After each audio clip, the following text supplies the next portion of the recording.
Life Management Science Labs would like to acknowledge that we live and produce this podcast on the traditional lands of the Wurundjeri people. We'd also like to acknowledge the traditional owners of the lands of our listeners and our international colleagues. We'd like to pay our respects to their elders, past, present, and emerging.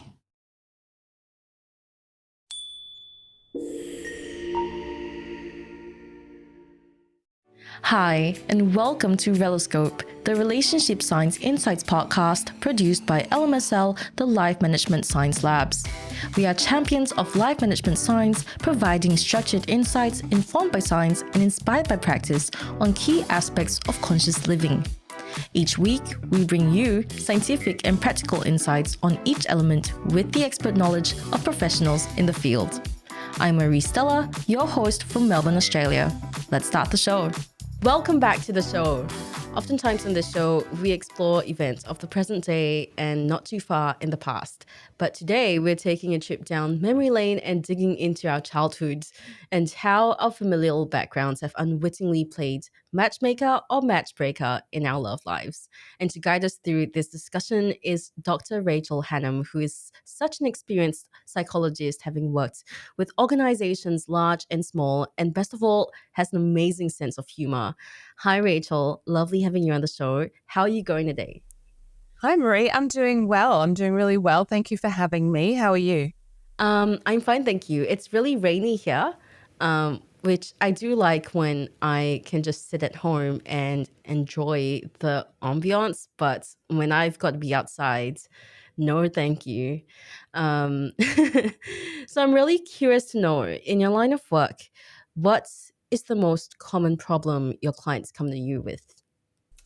Yeah, that's a hard question to answer because there's such a range. But if I had to say number one issue, it would be relationships. Now, it could be the echoes and the vapor trail, if you like, of past relationships that people had with their family of origin that's still affecting them in ways that they may not be aware of today. Or it could be relationships with their children or with their partner or spouse, sometimes workplace relationships.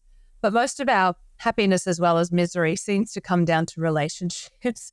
And then the anxiety or depression or other struggles that we may have with anger or impulse control, these seem to be, made better or worse, depending on the nature of our relationships with others, past and present. It's got me thinking, are we a product of our environment? But that's a whole nother topic. So let's not get... I would just say the simplest way to address it is say there's an interplay. There's a constant interplay between our nature and the nurture, the environment and the genetics. Mm-hmm. You put it so aptly, and that's such a great preface to our topic for today. But before we get further into detail, we'd like to get to know you better. This is Have You Met Rachel Hannam? What do you like to do in your spare time? Well, I'd say my number one spare time activity is socializing with friends. I am an extrovert. I have a lot of friends. I love to talk. And apart from that, I like exercise. I like yoga and Pilates and running and spending time with my children. I like food. I'm a bit of a foodie. I'm a huge foodie as well. Do you keep a list of your favorite places? In my head. I do. In your head. Wow. I couldn't ever just keep that in my head. I have like several lists. And are you also that person that people go to whenever they're in town and they're like, hey, I need to know where to eat in Brisbane? Where can I go? No, but my best friend is. So I go to her. She's an even bigger foodie than me. Oh, that's real nice. So do you read any books? I am an avid reader. I read a lot of books, probably not as many as I used to. I think social media scrolling has taken up some of my time, as it has with so many people. But I still do read a lot of books and I love my Kindle. Mm-hmm. Yeah, for sure. Admittedly, scrolling through social media, it's just a lot easier than reading a book.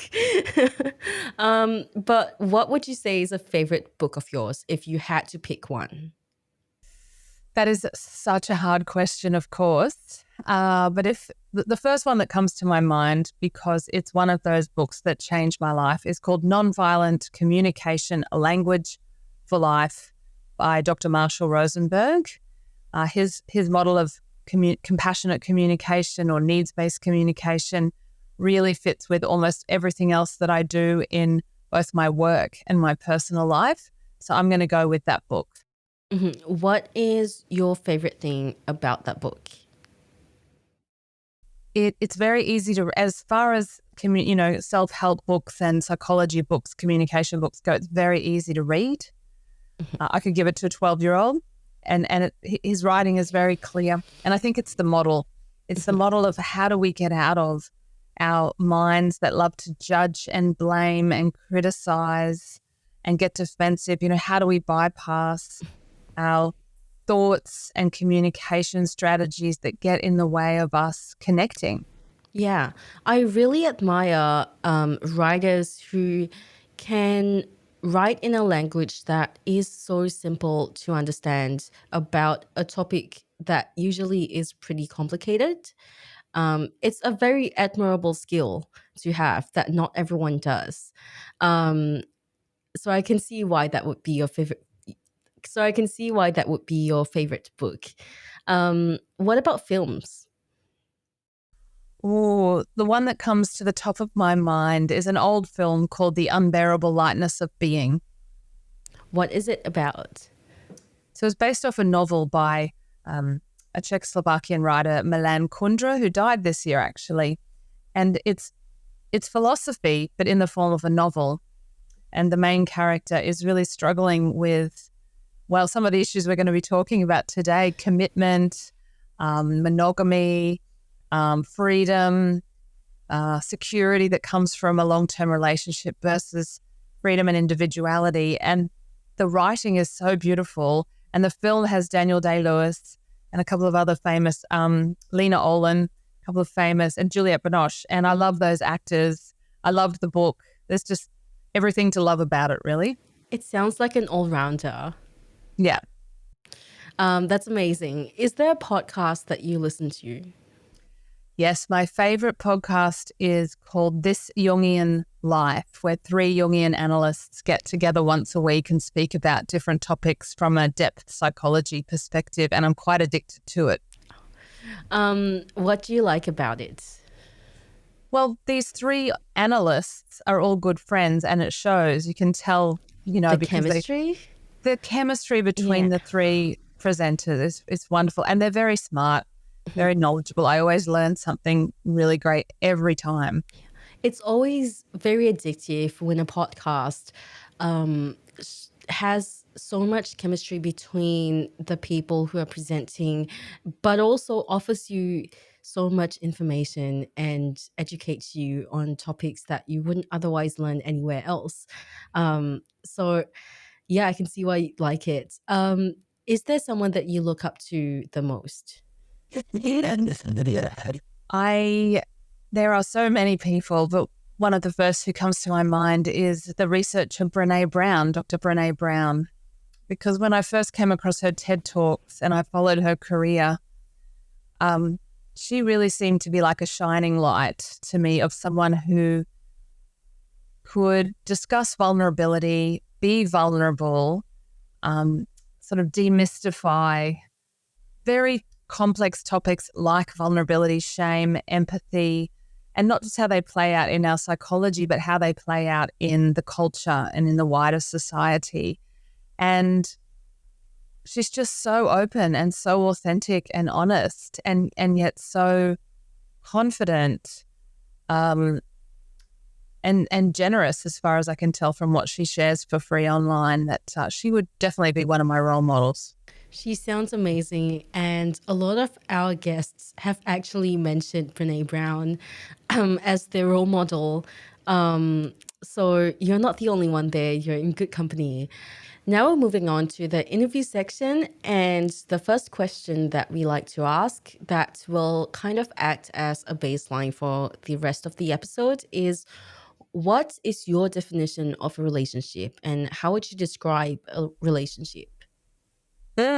It's such a great question because it's so fundamental. We often don't stop to think about things like this.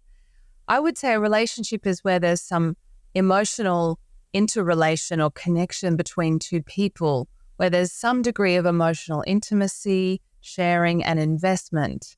So we could think about a doctor-patient relationship or a friendship or a parent-child relationship or a teacher-student relationship. So I guess we don't think of ourselves as having a relationship with the guy who works at the post office unless we strike up a friendship and have some degree of personal intimacy develop. That's my definition. That's a really good definition. And I'm curious to know, in your opinion, does a relationship, especially a romantic one, still hold the same meaning, structure, and importance as, let's say, a few decades ago? That's such a great question because I think the answer is yes and no. I think human beings across time and culture are hardwired for connection and belonging. And so at that really primal level, it's just the same as ever. But of course, relationships hold such different kind of stories and meaning and narratives across culture and time. And I just recently read that over half of all babies now who are born in the Western world are born to unmarried parents. That's a very new phenomenon. That is, yeah. Like 30, 40, 50 years ago in the Western world, that number would have been quite low. And now it's over 50%, which just goes to show that marriage, for example, doesn't have the same gravity socially and economically that it once did. The laws have changed. The Family Law Act started all the changes and marriage has come to mean something quite different in our psyches. I think, we don't have to get married anymore to have protection under the law. De facto relationships count. We don't get married primarily to have social and economic security. It's okay not to be married. You can probably work hard and support yourself just fine without a spouse. So people who choose to get married or live together in a romantic relationship are not doing it out of obligation in the way that they once were. And I think the personal meaning we give is quite different now. Yeah. That's a really good and well thought out answer. And I really agree with you on many, many things that you said. And I especially like your use of the word gravity, because that's just very, very apt. I don't know how else to put it. And I've been looking for that word for a really long time. How do I put it? And the only other word that I could think of was like prevalence, but it wasn't really, like yes and no, but gravity is really, that's the difference there. So before I get too caught up in this very thought-provoking discussion, how would you define childhood, which is what we're mainly talking about today?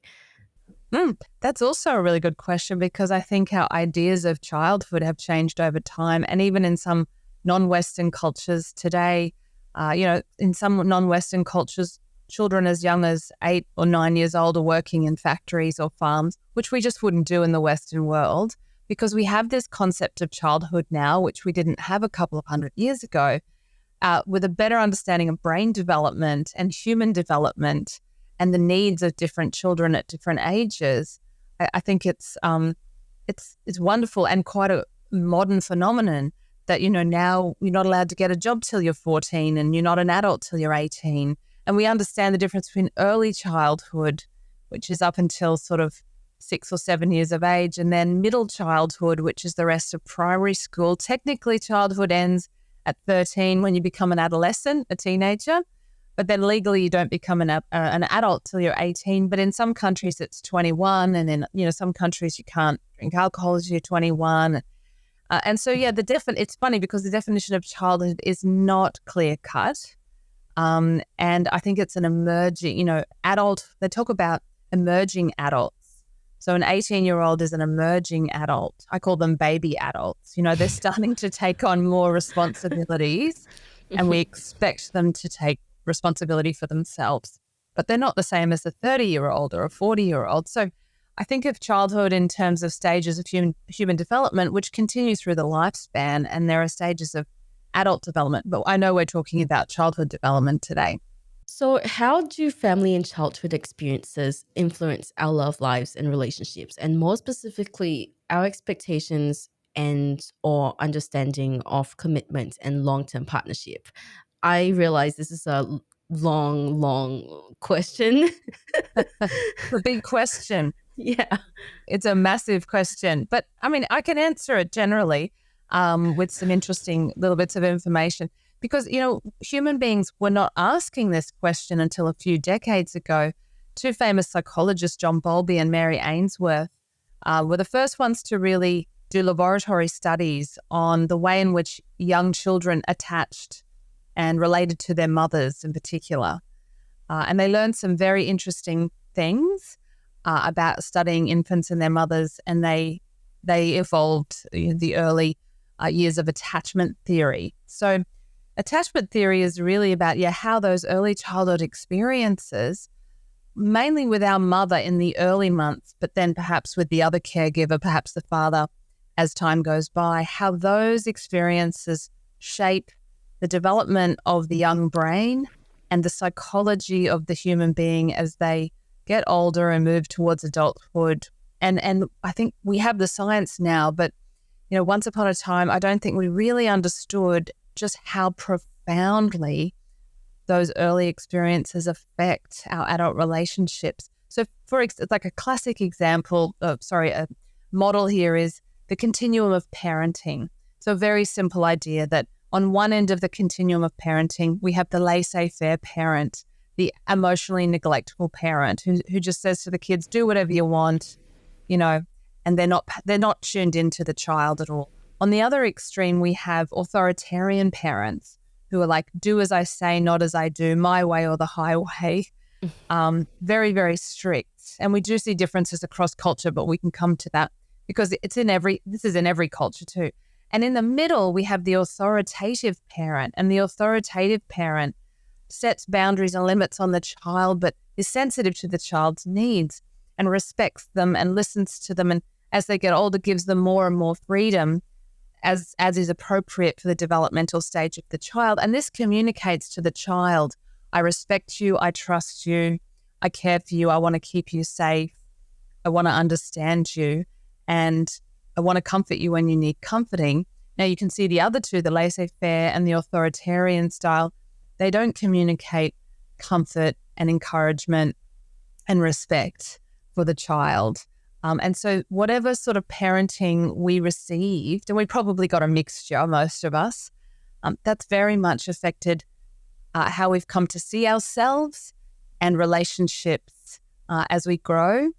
And, it very much affects how we relate to particularly our future partners, but not just future partners. It can affect us in the workplace and in friendships as well. That is very interesting to me. And I'm going to be very honest here because I want to be able to relate this to me somehow. Or I want listeners to hear this and see how it can translate to a real life example. So I'm just gonna use myself. Okay. Um, my parents were authoritarian, I think. Um, very much in the way of like, no, you don't get to have your own artistic pursuits or whatever like recreational pursuits that you want to do, which is I actually wanted to learn guitar when I was younger, but my mom thought it was more important to learn piano and swimming, and I didn't really want to do either of those, so I wasn't allowed to play the guitar until like I wore her down eventually. um and a lot of basically that was the theme throughout my childhood, was that you aren't really allowed to have a say. I didn't really have a social life because that apparently wasn't important at that age. And then so now I notice that in my relationships I tend to pretend that I like whatever I want to do, that's not important. Whatever other people want to do is more important. And I tend to place that first. So I have issues being assertive. And I know that's something I struggle with.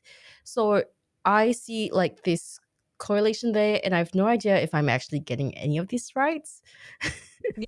I mean, it makes sense because But the message that you got from your parents was what we want is more important than what you want. And so that's the fundamental unconscious learning and belief that is formed when you experience iterations of that experience. Other people's needs matter more than my needs. Other people's feelings matter more than my feelings. And in some way, this is what we're learning in the first 10 to 20 years of life from our parents is how do we balance everybody's needs? And actually, the book I mentioned before, Marshall Rosenberg's book, Nonviolent Communication, is all about this. And the authoritative parent, the one who's in the middle, they're balancing their own needs and their own expertise as parents, which they are obviously entitled to have because they're the adults and they have the authority and the responsibility. They're balancing their needs, including their need for their child's safety, with their child's needs for mastery and autonomy and appropriate levels of choice and freedom. And, you know, this is why parents never get it right completely. We're kind of all like, as parents, we're like airplanes flying to our destination, getting blown off course, but hopefully we have some navigational equipment that it can help us keep coming back on course. And sometimes I'll be too authoritarian with my kids and sometimes I'll be too laissez-faire, but hopefully, you know, a good parent is sending the message, your needs matter, your preferences matter, but so do mine. And some parents don't do this. Some parents put all of their needs on the back burner and they let their kids rule the roost. And that's also no good. mm-hmm. It's really like learning as you go and learning to strike a balance as well. Sounds like a lot of work. I don't know how parents do it. Just a disclaimer, I am very thankful for my authoritarian parents still, like nevertheless, because I know they were doing their best and I know that's what they were brought up to believe was the best for me. Absolutely. So And most parents are doing their best. But, you know, we do once we know better, we can do better, as they say. But, you know, the majority of people are doing their best. Brené Brown agrees with me. She has a video about that. And I think that if we go into therapy, I'm a therapist. I always say to my clients, we're not here to blame your parents. Your parents loved you, love you, did the best they could. But we do want to understand what happened to you and what messages you got that may not be serving you very well in relationships now. absolutely. And so these specific family patterns and models that you've just outlined for us here, how do they influence how we view commitment as adults? Yeah, that's a really good question. Commitment's a complex topic. Commitment, you know, is about making a promise in the sense to do something, but commitment's also an attitude towards something. You know, I'm going to persist. I'm going to persist with this. I'm going to follow through on my word. And I'm going to stick with it, whether it's a relationship or it's a commitment to a career or something else. A garden, could be anything, right? But when it comes to commitment to a person, our experience earlier in our lives with intimacy and vulnerability and safety and security and all the core needs that come up in parent-child relationships, this is going to affect our attachment style. So in a sense, commitment relates to the different attachment styles. So in a relationship where there's healthy and positive commitment, we see two people who have secure attachment styles.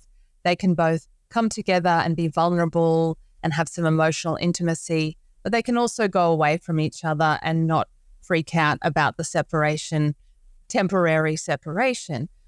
We also get the attachment style where we see anxious, preoccupied, clingy types. And this is because they have a lot of trouble trusting the relationship will still be there later on. And so they might be very committed, overcommitted to the point of obsessionality or clinginess. And then we get avoidant attachment styles where, you know, relationships didn't feel safe earlier in our lives, and intimacy and vulnerability don't feel safe. And so the person may avoid too much intimacy and too much vulnerability. And these are the people we often label as having commitment issues or being distant. But, we can all work on our attachment issues from earlier in life, and no relationship lasts the distance without commitment. So this is an issue that comes up a lot in the couples work that I do in my practice. Mm-hmm. And is there a correlation between those attachment styles that you've just mentioned and whatever we've experienced in childhood?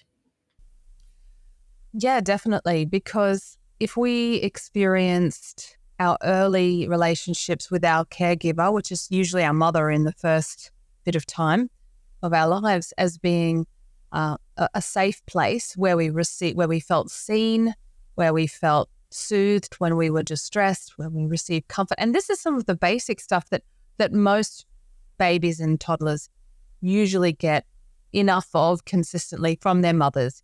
Because as a mother myself, I have to say, when your baby cries, you cannot focus on anything else other than going to that baby and picking him or her up and soothing them, because the sound of a baby's cry is so horrible. Oh, I know that feeling because Yeah. you know how cats model their meows after babies' cries? I have a cat, and his meow really does eerily sound like a baby's cry. So I'm very familiar with the crying of a baby because of him, and he tends to do it in the most ungodly hours of the night. And I agree, you cannot do anything else until you pick them up and they stop crying. Yeah. And There's so nothing.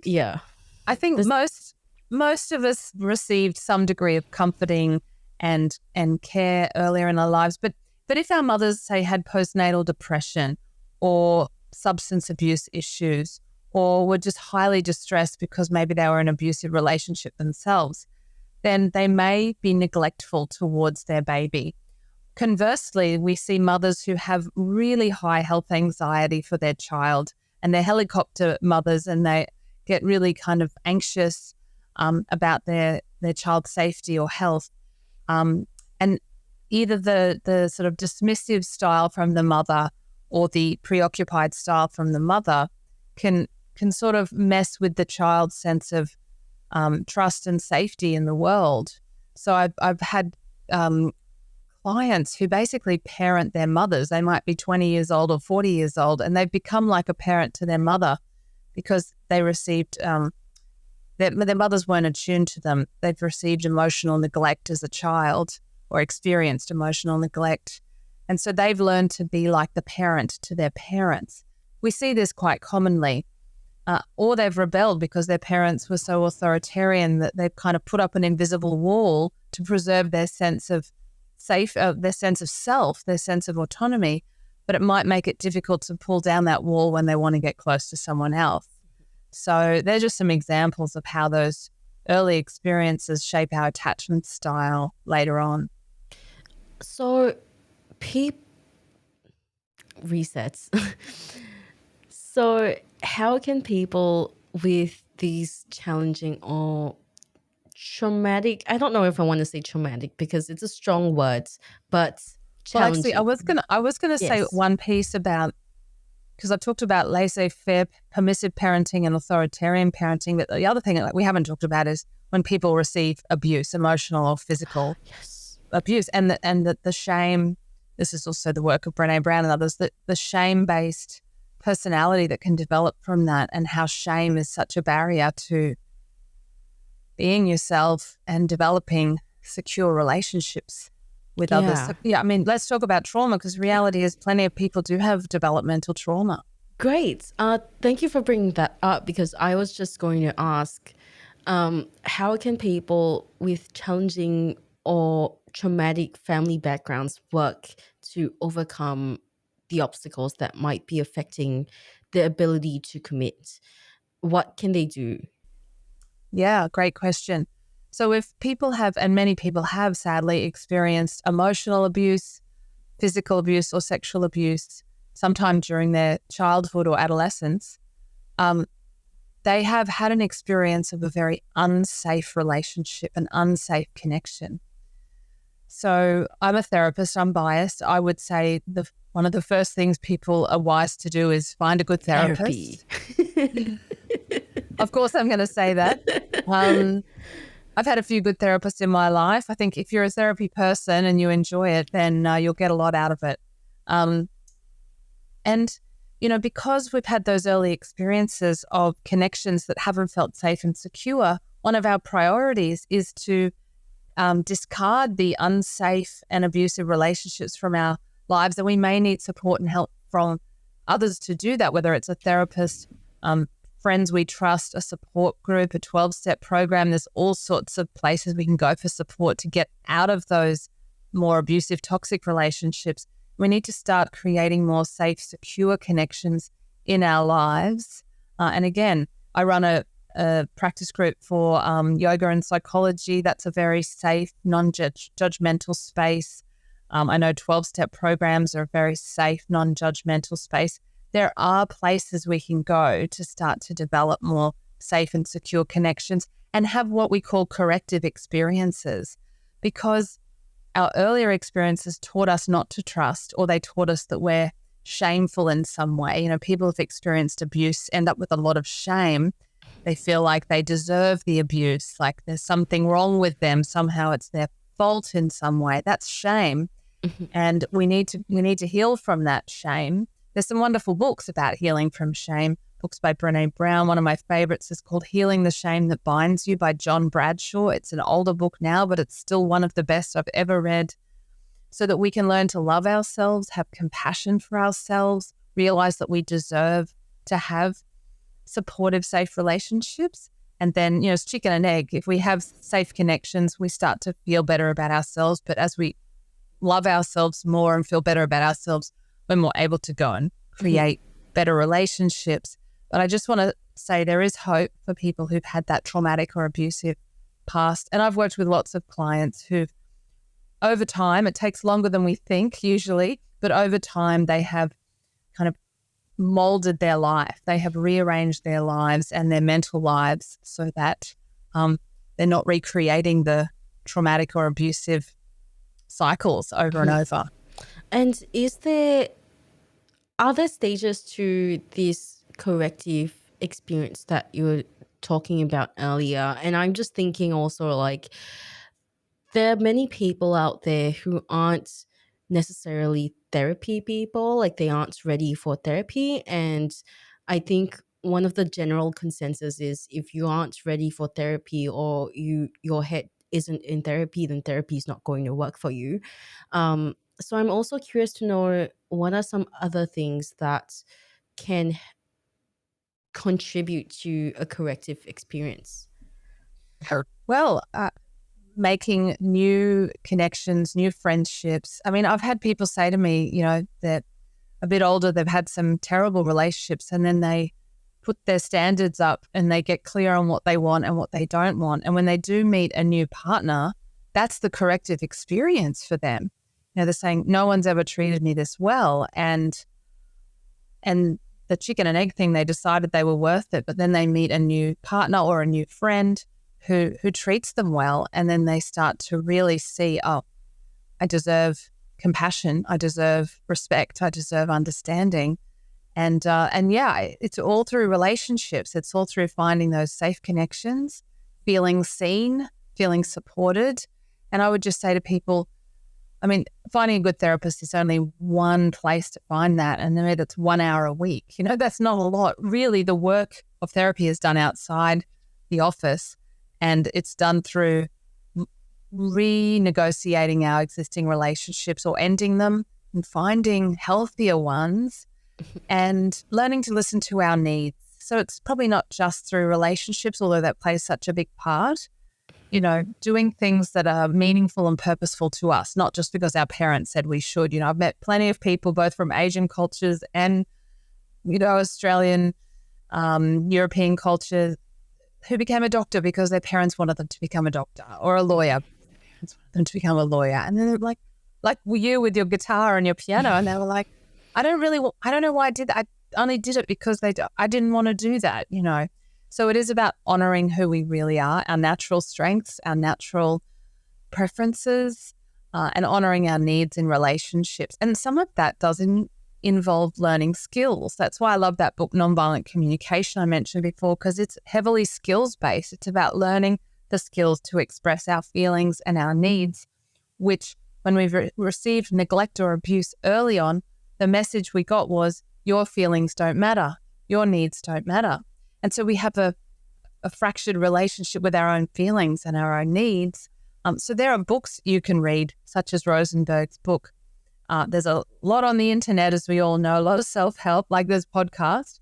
And people, I would say, just don't give up. Just keep trying different places, different resources, different things, because you can heal from childhood emotional neglect and abuse. Yeah, it's really difficult, but if something's not working, there are other things out there to try. Are there any signs that people can look out for to figure out if someone that they are seeing maybe might have some unresolved family related issues affecting their ability to commit? Yes, absolutely. I like the acronym for secure attachment. One of the many models is the CARP model, the CARP model. And CARP stands for consistency, availability, responsiveness, and predictability. So if we're seeing behavior from another person that's highly inconsistent, if they're regularly unavailable to us when we need them, and they're not responsive to our needs and our feelings, perhaps they're critical instead of supportive of our feelings. And if they're unpredictable, these are signs that that person's attachment style is not going to be good for us. And I just want to make a side note. Unfortunately, there are more of those kind of people in the dating pool. This is the sad bad news about this issue, is that there are more people with insecure, difficult and anxious attachment styles in the dating pool, because the people with more secure attachment styles tend to stay together for longer and tend to make up a small proportion of the people on the dating apps. But they're still there. People with secure attachment styles still break up. It's just, there's so many, I mainly see adults, and I hear so many stories of clients who are dating, and this is what they see. They see new people they're dating not replying to their text messages, being quite critical, giving lots of unsolicited opinions. The dating pool has been pretty grim recently. I recently just got out of it, so it's very fresh in my mind. Right. Yes. It's been grim recently, and my heart goes out to anyone who has to deal with that right now. Is all I have to say. This is what some of my single friends and my clients tell me all the time. My heart goes out to you. If someone's partner is experiencing this, what can they do to help out? Or maybe not help out, but kind of like communicate. What can they do to start communicating? Like, hey, I noticed that this is something that you do. Should they bring this up? Is this something that they should bring up? Do they have the prerogative to do so? That's a lot of questions. Yeah. That's okay. I've got some thoughts. Because a lot of this stuff comes from our earlier developmental experiences, what we learned in childhood. There's a piece of this puzzle that's essential, and it's called differentiation or individuation. Now, it's not the only thing. We also need skills, and we need knowledge, and we need corrective experiences. But something that gets in the way of us getting more skills and making changes in our lives is a deeper psychology around, I guess, emotional enmeshment with our parents. Most of us can relate to this to some degree. So to get our parents' approval when we were young, we had to either be like them or do what they wanted us to do. So we get to adulthood, and our scripts, our unconscious kind of mental model is that, I can't afford to lose my mother's approval or my father's approval. But that's not what a differentiation is in psychology. You know, to individuate is to say, I'm different from my mum. I'm different from my dad. And like really believe it, that it's legitimate and valid and okay to be different from your parents. And I've got this story I sometimes tell in my workshops. When my mum was coming over, my mum's house is so neat and tidy, not like my house. And I looked in the toilet bowl and I knew she'd be there in 5 minutes at my house. And the toilet bowl wasn't particularly clean. As I'm staring into the toilet bowl, I have an epiphany. If I want to differentiate from my mother, so I don't get like anxious every time, and I'm not driven by this belief that I have to do what she does, I thought I'm not going to clean the toilet bowl. I don't have to be like my mother, you know. It's no big deal. Nobody's going to die. So I left the toilet bowl and I sat with the discomfort that perhaps my mother would be uncomfortable herself or judge me for not having a clean bathroom. Or disapproving. Maybe. And she didn't say anything. It's all in our own psychology. And it was up to me to say, I don't have to be like her. I'm allowed to do things differently. I'm allowed to be different. And this is so often the work of long-term relationships such as marriage, or live-in relationships, or any long-term, could be in the work of friendship as well.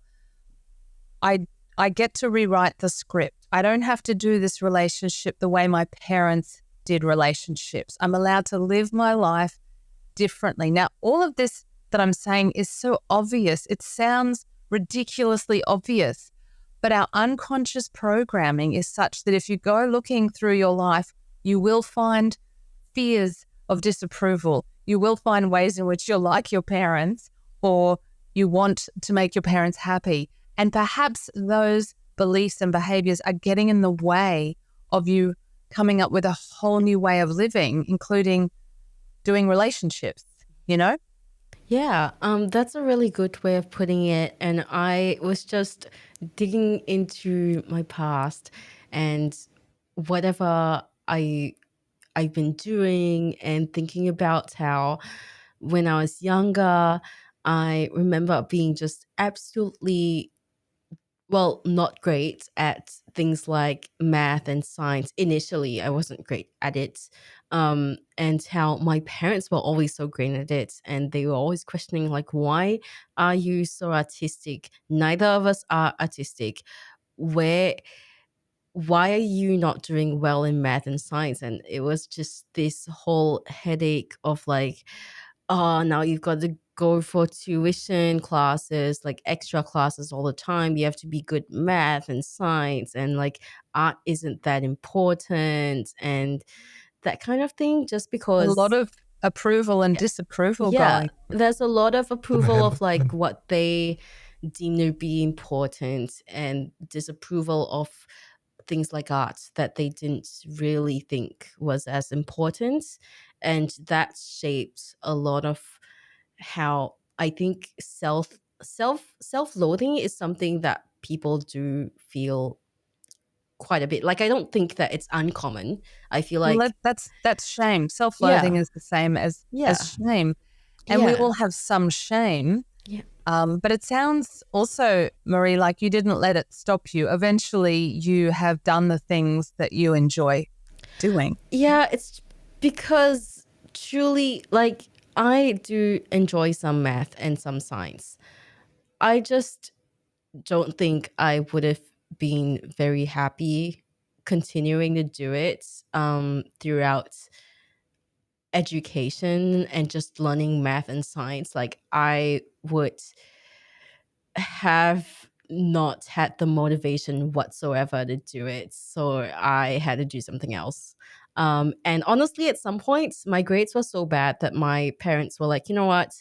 As long as you have a plan for the future, who cares? It was kind of like a, yeah, it was kind of like a last resort.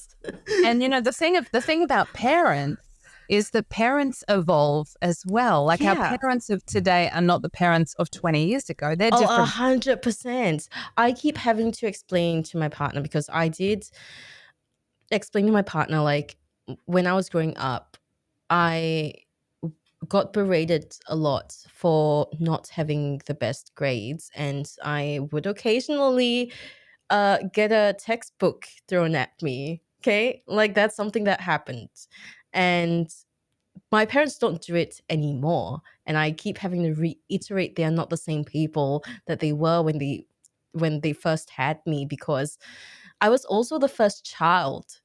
And back then, they were doing what they grew up thinking was right. That was the standard in Asia or Southeast Asia. That was something that everyone did. And when they learned that that wasn't the right thing to do and it wasn't an effective form of discipline, they stopped, and they don't do it to my brothers. So I keep having to reiterate that, and some people can't look past it. That's fine. Like you didn't go through it, so you don't have to really look past it or anything. But they really are not the same people. They are learning as it's just like how you are not the same person that you were like 10 years ago. You have learned from your mistakes that you surely have made at some point. Um, so it's important to recognize that. And I've just gone on a ramble, but um, so what are some common misconceptions about how childhood experiences might impact adult relationships, and is there any research that disproves them? Well, I've heard a couple of things from clients. I've had a few clients over the years who've said, my childhood does not affect me now. And although I want to say, how could it not? A lot of people, particularly in older generations, where therapy wasn't normalized and we didn't kind of teach human development or have attachment theory in the lexicon, older people will still say, your childhood is over, it's gone, it doesn't affect you anymore. So that is a misconception. And we have the science now. We know how early attachment experiences shape our brain's development and our own psychology. Some people go the other extreme, though, and they have an attitude that absolutely everything that, is wrong with them is attributable to their parents. That's also, and that's also not the case, right? Both views are very simplistic, right? Because the other thing that can play in here, and it may not be the most important thing, but is personality type. So, for example, an extrovert and we can see that children are extroverts or introverts, and we can discern that from a fairly young age, at least with some people. So a highly extroverted child who experienced a lot of emotional neglect or abuse may compensate by being actually, a strong people pleaser and clingy and very warm and sociable, even if they're quite insecure deep down. Whereas an introverted child might develop that avoidant attachment style and withdraw into the world of fantasy or pull away and become untrusting.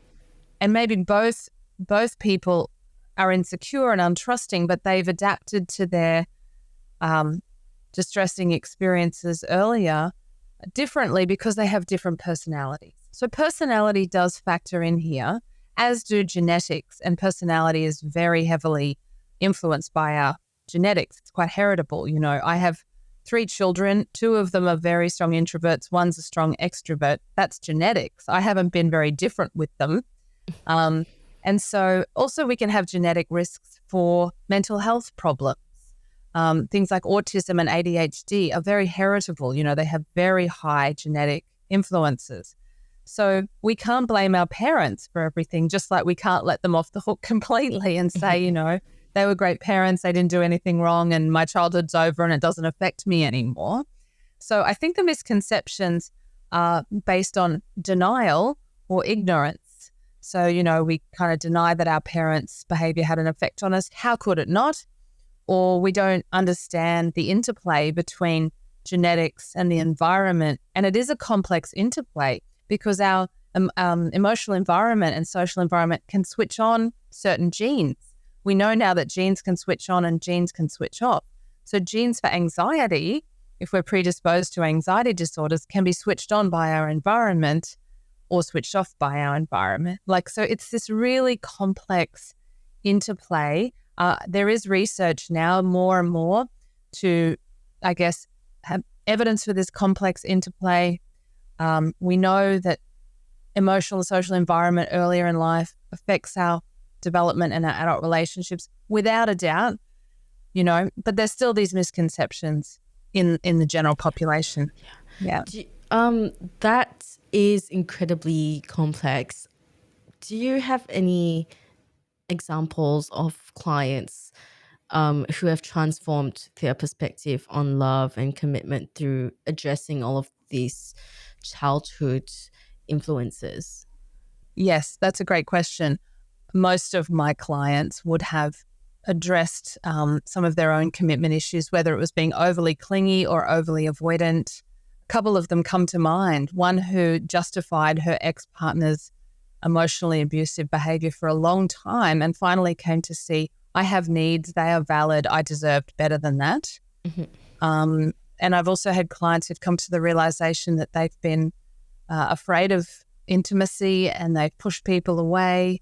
And in the end, it hasn't really worked out very well for them. And they need to build their capacity for vulnerability so that they can have intimate relationships.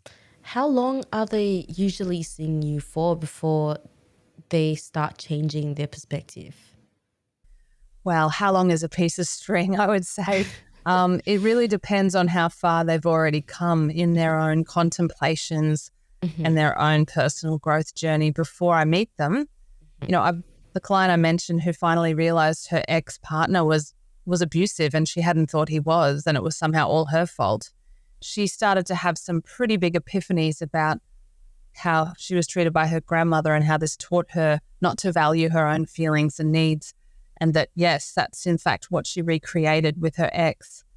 And she'd been with me 6 or 7 years before she really, really got this. I think she was starting to kind of, some of these things can take a long time. She was really flirting with the idea that self-compassion might be a good idea and that her needs and feelings are legitimate and valid. She was flirting with that idea on and off for a while, but she was very stuck in shame and self-loathing and self-blame. And it can be hard to get out of self-blame and self-loathing. It can take a lot of work and time. So, a lot of my clients have been with me 6, 7, 8 years. And other times I have a client and within a few sessions, they've got it. Like they were more ready. The fruit was ripe and ready to fall off the tree. And fruit is a good analogy. Some types of fruit take, a long time to ripen, but eventually they fall off the tree. And this is the epiphany. This is the insight. Like something's got to give, or I see it differently now, or, some epiphany. And like I said, it can take a few sessions or a few years depending on the person. I love that fruit analogy. But now I'm also wondering, is it common for people to have relapses in this change in perspective? Do they ever get quite far and then at some point they're like, no, I hate myself again and everything's my fault for a bit? Of course, because how we feel about ourselves will largely relate to how we're behaving in the world. And we can have behavioral relapses for sure, just like we hear about with addiction. People can be sober for a long time with drugs and alcohol, and then they can have a crisis in their life and be left very vulnerable to the relapse. And then I think if we start behaving badly, again, towards ourselves or others, then we don't feel good about ourselves. And so then we relapse into shame and fear, and the shame and fear can create more of this behavior that's self-sabotaging. And, I think all of us have probably had relapses to some degree in our lives if we've lived long enough. I know I have. And so it is, but I guess once we realize what we're doing and we reach out and we practice self-compassion and we get support and we commit to making changes, we don't have to worry too much about relapses. They're normal human experiences as well. And is it okay for us to just let the relapses happen, or are there things that we can do to kind of prevent them from happening, or is it healthier to just let them happen because it's natural. Well, I don't think anybody particularly wants a relapse to occur in their life, right? I mean, like I said, sometimes a crisis happens. Sometimes something you did not expect hits you out of the blue and it throws you into a crisis mode, and there's not much you can do to prevent some of those. But I think, we brush our teeth every day because our parents and our dentists taught us to brush your teeth every day. And that's dental hygiene. We need to also practice mental hygiene. If we find ourselves, veering into the gutter as we drive the vehicle of our mind and body, if we find ourselves, becoming negative, stressed, cynical, we're probably not practicing enough self-care. And, self-care can be everything from going to therapy, doing regular exercise, eating well, getting enough sleep, getting enough social support. And yeah, I think most of us could relate to, I haven't been looking after myself very well lately and I'm starting to relapse. Okay. So, I don't want to end up back there. Time to shift back to better practices. That is really good advice. To end things off, what are some books or resources that you'd like to recommend to our listeners who want to explore the link between their childhood and commitment in greater detail? Well, there's a book that a lot of people, actually, I'm just going to look it up. Sorry, I'll start that question again in my answer again in a second. Amir Levine. So there's a fantastic book some of your listeners may have heard of called Attached by Dr. Amir Levine, which is all about attachment theory, how attachment styles develop, and then how they affect us later in life. So I would recommend the book Attached. I would also recommend, if someone's in a long-term relationship, a book called The 7 Principles for Making Marriage Work by Dr. John Gottman. Now, even if you're not married, it applies to long-term relationships. Anything by Brené Brown, who I mentioned before. There's a good book called The Mountain Is You by Brianna West, which is really about how we get in our own way in relationships. And actually, I want to say any book by John Gottman, really, who's the relationship expert, is worth reading. And the book I mentioned right at the start, Nonviolent Communication by Marshall Rosenberg, I think that's a book for us to all have on our bookshelves. Actually, I've got a copy right here because it goes everywhere with me. Wow. Yeah. It's a good resource. It's really good. I mean, there's so many good books. It's such a hard question to answer, Marie. It is. I do hear a lot of John Gottman and Attached by Emil. Is it Emil Levine? Amir Levine, yeah. Emil Levine, right. Yeah. But I don't think I've heard of nonviolent communication before, but my memory could just be failing me. I mean, it's an older title now. It's been around for 25 years, so it's not in the bestseller list. Wow, that's my age. That is old. You can't say that to a 47-year-old woman, Marie.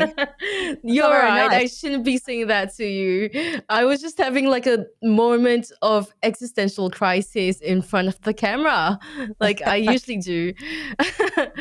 Thank you so much for answering my questions, Rachel. Now we'll move on to questions from the audience. And our first question is, does the way in which we were raised by our families influence our choice of partners in adulthood? It's a big question, and I would say definitely, and it's a multifaceted answer. I mean, familiarity is a really big motivation for human beings. So behaviors and personality types that feel familiar will be more attractive to us than that which feels really unfamiliar.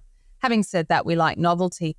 But it explains why people will end up in emotionally abusive or even physically abusive relationships if they grew up in one with one of their parents, because it feels familiar. The other thing that comes in here is love languages. We haven't really talked about love languages, but, so for example, I grew up with a mother who, for all of her flaws, she'll probably listen to this. Hi, Mum. She was very strong. She was very strong on words. She's very proud of me. She was very strong on words of affirmation. So she would say lots of encouraging things and she would tell me she was proud of me. And unlike your parents, I probably could have studied anything and done anything, and if I'd applied myself and I'd done well, she was always really encouraging and really proud of me. So I've always wanted a partner who's very strong on words of affirmation as a love language because it's what I grew up with. But interestingly, I'm on my second marriage, and neither of my partners have been strong on words of affirmation, which has been good because I've had to develop, a preference for other love languages. I still use words of affirmation as my love language. Anyway, the point being that can affect what feels familiar or feels preferable. And, I guess sometimes we are strangely attracted to someone who reminds us a little bit of our mother or a little bit of our father. And then other times we go the opposite way, and we were like, my father was very aggressive. I'm going to go for someone very gentle, but they may end up being too passive and not assertive enough. So you do get these strange sort of ricochet effects where we're either submitting to our conditioning or rebelling against our conditioning. And the idea is not to submit to our past conditioning or rebel against our past conditioning, but try and figure out our true needs, our true values, our true personality, and what we really want and don't want for our lives. I noticed that I used to actually submit to my whatever was familiar to me because, well, my parents, not at all words of affirmation people, very highly critical of whatever. And for a major part of my adult life, I was looking for people who would do some light bullying, do some Well, because criticizing. you thought it was acceptable, and that's what love was. Yeah. I thought it was acceptable, and even further, I thought that that's what affection was, and it might be for some people, but I've recently come to the discovery that I don't actually want that, and I actually feel worse when my partner or someone that I love is criticizing me all the time and never really saying anything nice. But that's what I was growing up with. That's what I grew up with. That's how my parents still kind of borderline interact with me now. And it's common in many Asian cultures, I believe, right? Yes, That's what I've seen. it's the fabric of Asian culture, and that's something that I talked to one of my previous therapists with, and it's something that I think only Asians really can truly understand. And it's just learning the balance between accepting that that's how your parents are and that's how they grew up, but also giving yourself the chance to explore what you really want and what you really feel safe with. And what will make you thrive and flourish. Yeah, because at the end of the day, if that's what makes you thrive and flourish, then that's perfectly acceptable. That's your love language. That's no one else can tell you that that's wrong unless it's abuse, then that's wrong. But if it's like light bullying, okay, like, you know what? I think I think we've digressed like way too far. Well, this is why I really love the work of Marshall Rosenberg, because he says everything comes down to feelings and needs.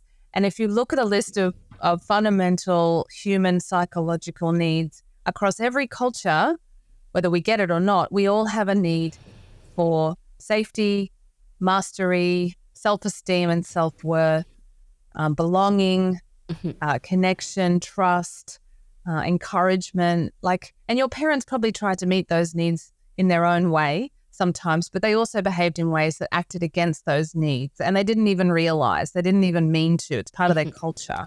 It their was a micro confusing culture. time. Yeah. But like every culture has its shadow. Every culture has its ways in which it doesn't do a good job by its children and doesn't meet their needs. And luckily we're getting better. And I think a lot of cultures are getting better. Yeah, I feel like at this point in time, we are learning a lot from each other's cultures and kind of getting influence from other people's cultures and integrating it, seeing what works for other people, and then learning from it. And it's very interesting to see how we've all kind of meshed. And I think it probably depends on geographical location as well.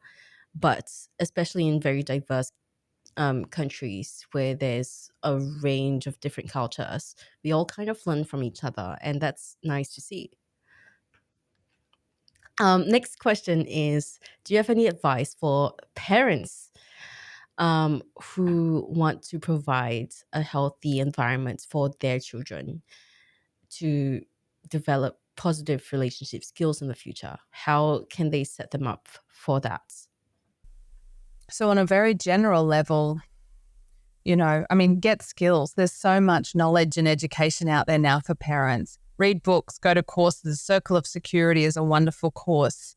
There's a woman here in Brisbane who has a business called Phoenix Cups, and which is the 5 cups: freedom, fun, mastery, safety, and something else. And, she says we all need to fill our cups, and we all have different size cups. And it's all about getting to know your child, because if I had one thing to say about parenting, it would be this: try to get to know your child, because each child is unique. And even if you mess it up, if your child feels like you're interested in him or her and you're trying to get to know them and what they're feeling and what they're needing and who they are and what their preferences are, it doesn't mean you always give in to them. Of course not. But if you're curious and you show an interest in who they are, their personality, their feelings, their needs, that's everything. You can still screw up and you can still fail sometimes to show them empathy because you're so stressed and tired and busy. And you can go back and say sorry and repair the connection. But if your child feels like you're interested in them, not just that you love them because you put a roof over their head, but you want to get to know your child, sit down with them, watch them do what they do, ask them about what they like, and talk to them about their feelings about things. That goes a long way to making a child feel seen and secure. Now, that's not the whole story, but I think that's a priority, well and truly. Thank you so much for answering my questions, Rachel. Now we'll move on to the open mic section, and this is your chance to talk about anything that you're passionate about, and it doesn't have to be related to the topic. So the floor is yours. Take it away. Okay, well, I've already touched on a few topics that I'm very passionate about. One of them is personality psychology. And the reason I'm passionate, and I use various models of personality psychology, the Myers-Briggs, the Big Five, and the reason I love personality psychology is I've seen how in families and in work teams, when people understand personality differences, they can accept each other better, they understand each other better, and they can adapt to one another in a more compassionate way. So I think understanding personality differences can lead to more compassion and understanding. I'm also really passionate about understanding the role of shame in our lives. That's why I mentioned John Bradshaw's book, Healing the Shame That Binds You. And I love Brene Brown's work because she revived John Bradshaw's work, because shame is really just making a negative evaluation of ourselves. We call it self-loathing, we call it self-blame, we call it self-hate, we call it low self-esteem. But all of those sorts of phrases are really about shame. And what people don't understand is not only do we hate the experience of shame, I don't like feeling shame, although it does tell you you're not a psychopath, and that's good. It's good if you're not a psychopath. So having shame is good, right? That's a great way to, I've never heard anyone say put it that way before. So that's a great way to tell if you're a psychopath or not, because I know a lot of people who question whether they might be a psychopath. Well, Brene Brown explains this brilliantly in her shame and shame resilience theory. If you're hardwired for connection and belonging, then anything that might threaten your sense of connection and belonging, like people judging you, makes you feel shame. But when we get empathy, the shame dissolves and we come back to connection. That's the essence of Brene Brown's work. Now, if you're a psychopath, a true psychopath, not just a very, very traumatized person, but a true psychopath, which is very rare, you don't care about connection. You don't have any empathy. And so if you don't care about connection and belonging, then you're not going to feel shame when you think you might lose connection and belonging, right? So shame tells us that, we're evaluating ourselves negatively and that we're scared that other people might be evaluating us negatively. So not only can we experience shame, we can experience fear of shame. Now, fear of shame is like fear of public speaking. Fear of shame is fear of going to that party. Sometimes we call fear of shame social anxiety or shyness. But, we're all afraid of that terrible, nauseating, warm wash of shame where our face might go red or we just feel this terrible self-consciousness, But here's what I've learned in my personal and professional life is the more we talk about shame, the less power it has over us. And I really love people in your generation for the fact that they are talking about these topics now. It's on Instagram and TikTok and TED Talks. And, like when I was 20 or 25 or a teenager in high school, like I didn't even have a word for it. Nobody even talked about anxiety when I was in high school. So we are losing some of our shame, some of it around, say, mental health struggles. But I think we have a long way to go because shame really, is still very prevalent. Social media fuels it, among other things. It's the not good enough. If I don't feel like I'm as good as, I'm not good enough. I'm not pretty enough. I'm not skinny enough. And I'm just as susceptible to it as anybody else. I look at pictures of women my age on the internet and think, wish I looked that good. That's women of shame, right? They're also very rich and there's probably photoshopped. But of course, the primal brain just automatically judges myself in a negative way. But the more we talk about this and just admit it to each other and ourselves, the less of a problem it becomes. Yeah, So and I'm passionate about that. yeah, I love that. And I think also the more we talk about it, the more we feel like we're not the only ones out here with this feeling of shame. And it's kind of like group work, we're all in this together. We're all in this together. Yeah. And because I can have empathy for your shame and you can have empathy for my shame. And that's what Brené Brown's talking about. And then now we can come back into connection. And when I'm in connection, I don't feel as much shame because shame is fear of being rejected and abandoned and kicked out of the tribe. Shame has evolved to keep us in the tribe, right? So it serves a function. But when we don't have a way to deal with it, it just makes us depressed and ruins our self-esteem. And yeah. You mentioned something before about personality. Was it personality Psychology? Yeah, I find that really interesting. What are some of the main, I really like personality tests. I take the Myers-Briggs test every once in a while because my personality will kind of shift a little bit once in a while. It's usually still extroverts, but I'm just really curious what my personality would be, and it helps me get a better understanding of myself as well. So what, for people who are interested in that, what are some of the things that they should note when it comes to personality psychology? Wow. Yeah, I love it because I'm interested in people and their differences and I love needs-based communication because it's how we're all the same as each other. We all want respect and love and all of that. But I'm interested in personality psychology because we're all different as well. So yeah, I think I said it before, personality is largely inherited. Of course, our environment can affect how we develop our personality, but there's so much genetics to it. And yeah, when you take tests like the Myers-Briggs, I've come out an ENFP on the Myers-Briggs since I was 16 years old. And I've ENFP too. Oh yeah, I thought you probably were. And I've never tested anything else besides that's because you're curious. ENFPs are highly curious people. And so that's why you do podcasts, and that's why I'm a psychologist, because I'm just curious about everything. Not everything, people mainly. And and culture, anything to do with people. And sometimes people have a very stable personality across their life span, but of course trauma can change our personality for a while, and relationships can change but what I find, say on the Myers-Briggs, which has the 4 domains, is you might move on 1 or 2, but then you'll probably have 2 or 3 which stay fairly stable over time. So a lot of our elements of personality do remain stable across the lifespan. There's the Big 5 personality. You can do it online for free, the Big 5 personality again, most of the elements stay very stable over time, according to research. So we don't change as much as we think we do in some ways.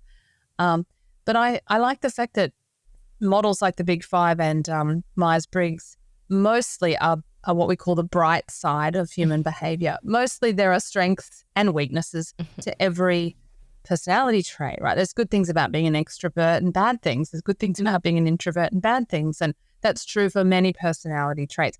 That's different to psychopathology when we look at, say, disordered personalities and mental health problems, which obviously can look like personality. You know, you meet someone with an anxiety disorder, it can be hard to know what their personality is for a while because all that you see is the anxiety disorder. Mm-hmm. So I think our personality is the core stuff that's still there when we're well, when we're undefended, and it's the stuff that stays fairly stable over time. And yeah, there's tons of personality tests on the internet, which is cool. Yeah, and let's be real.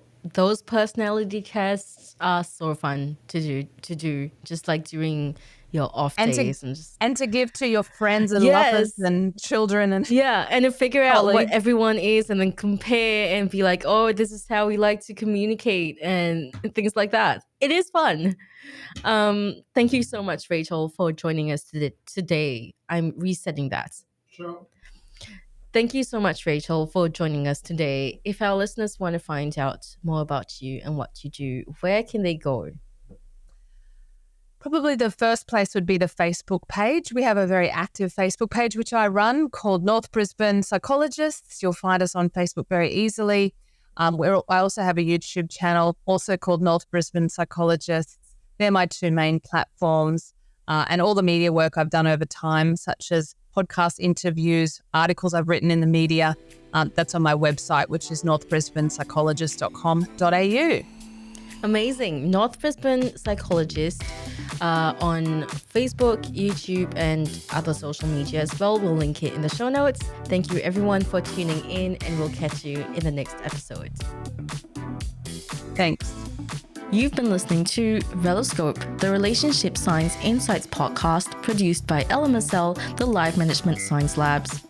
For more episodes like this from 10 different life management perspectives, search LMSL on YouTube, Apple Podcasts, Google Podcasts, and Spotify, or wherever you listen to podcasts so you can get updated on everything we have to offer. We have a wide range of topics readily available for you to check out.